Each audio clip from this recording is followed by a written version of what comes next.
আপনার জীবনসঙ্গী কি সত্যিই আপনার পূর্বজন্মের সঙ্গী? পজ।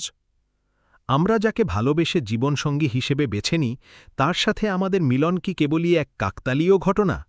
সনাতন ধর্ম এবং গরুর পুরাণ কিন্তু অন্য কথা বলে।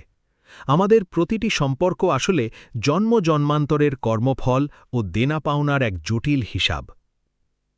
গরুর পুরাণ অনুসারে সম্পর্কের 4টি গোপন রহস্য। মহর্ষি কশ্যপ ও গরুর পাখির কথোপকথনে বর্ণিত হয়েছে যে আমাদের জীবনে আসা প্রতিটি নিকটজন মূলত 4টি কারণে আমাদের সঙ্গী হয়। 1.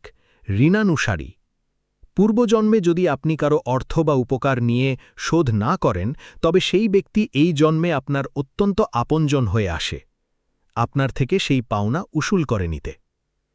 2. বৈরী।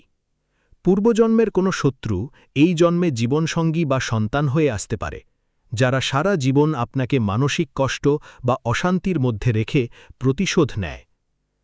3. পাপানুবন্ধী। অতীতের কোনো ভুলের কারণে কোনো আত্মা আপনার জীবনে এসে আপনার সুখ কেড়ে নেয়, যা মূলত আপনারই কর্মফল। 4. শুভানুসারী। যারা পূর্বজন্মে একে অপরের প্রতি দয়ালু ও পুণ্যবান ছিল, তারাই এই জন্মে সুখী ও সুন্দর দাম্পত্য জীবন পায়। তারা একে অপরের আধ্যাত্মিক উন্নতির সহায়ক হয়।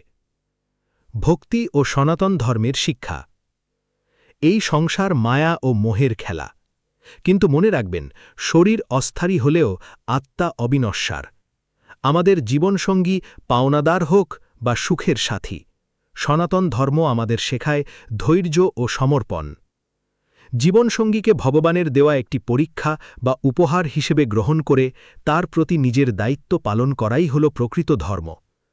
জীবনের সব তিক্ততাকে পূর্বজন্মের ঋণ শোধ হিসেবে মেনে নিয়ে শ্রীকৃষ্ণের চরণে নিজেকে অর্পণ করলে এই মায়ার ফাঁদ থেকেও মুক্তি সম্ভব।